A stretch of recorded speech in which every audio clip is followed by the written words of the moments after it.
बिस्मिल्लाहिर्रहमानिर्रहीम। अस्सलाम वालेकुम friends, hello guys, welcome to डीगल यूट्यूब चैनल। दोस्तों, उम्मीद है आप सब खैरियत से होंगे। दोस्तों, कनाडा जाने के सपने रखने वाले लोगों के लिए अब तो सिर्फ एजेंट्स ही खतरनाक नहीं है, बल्कि अब तो अपने रिश्तेदार भी फ्रॉड बन चुके हैं। जी हाँ दोस्तों, यहाँ पर रिश्तेदार भी जो हैं अब फ्रॉड करना शुरू कर चुके हैं। एक शॉकिंग केस सामने आया है लुधियाना से, जहां एक आदमी ने अपनी वाइफ और उसके फादर इन लॉ के खिलाफ कंप्लेन फाइल की है। ये केस दोस्तों सिर्फ एक वीजा फ्रॉड नहीं है, बल्कि रिश्ते के नाम पर धोखा भी है।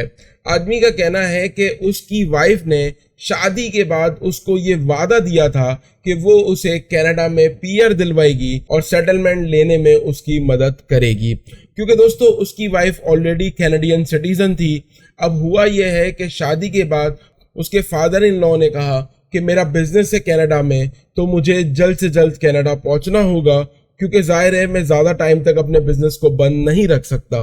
तो वो ऐसा बोलकर कनाडा चले जाते हैं। उनका कहना था कि मैं यहाँ सिर्फ अपनी बेटी की शादी करवाने आया था, उसको अपने घर का करने आया था। फाइनली मैंने अपनी सारी जिम्मेदारियां पूरी कर ली है, अब मैं दोबारा से कनाडा जाकर अपना बिजनेस संभाल सकता हूं। अब जैसे ही दोस्तों उसके फादर इन लॉ कनाडा पहुंचते हैं, वो अपनी बेटी के जरिए उसके हस्बैंड से काफी ज्यादा पैसा लेना शुरू कर देते हैं। वो भी इस नाम पर कि तुम लोग भी कनाडा आ जाओगे तो जाहिर है वहां पे रहने का करना पड़ेगा, तुम लोगों के लिए कोई ना कोई काम बिजनेस कुछ ना कुछ ऐसा ढूंढना पड़ेगा ताकि तुम लोग भी यहाँ पे एक अच्छी लाइफ बिता सको, और ये सब करने से तुम्हारे हस्बैंड का केस भी इम्प्रूव होगा। मतलब उसकी वाइफ अपने हस्बैंड को यही बात बोला करती थी कि मेरे फादर ने ये कहा है कि आप अगर ये पैसे दोगे तो वहां पर हम आपके लिए ये सब करेंगे ताकि आपको जल्द से जल्द कनाडा की पीआर मिल जाए और आपकी प्रोफाइल अच्छी बन जाए। तो जब लड़के ने कहा कि अब मेरे पास पैसे खत्म हो चुके हैं, क्योंकि दोस्तों ऐसे करते करते उन्होंने 50 लाख रुपए हेंट लिए इस लड़के से। अब उस लड़के की सब्र भी काफी ज्यादा टूट चुकी थी। उस लड़के ने ये कहा कि अब मैं और पैसा नहीं दे सकता, मेरी सारी सेविंग जो है वो इसी के अंदर ही खत्म हो चुकी है।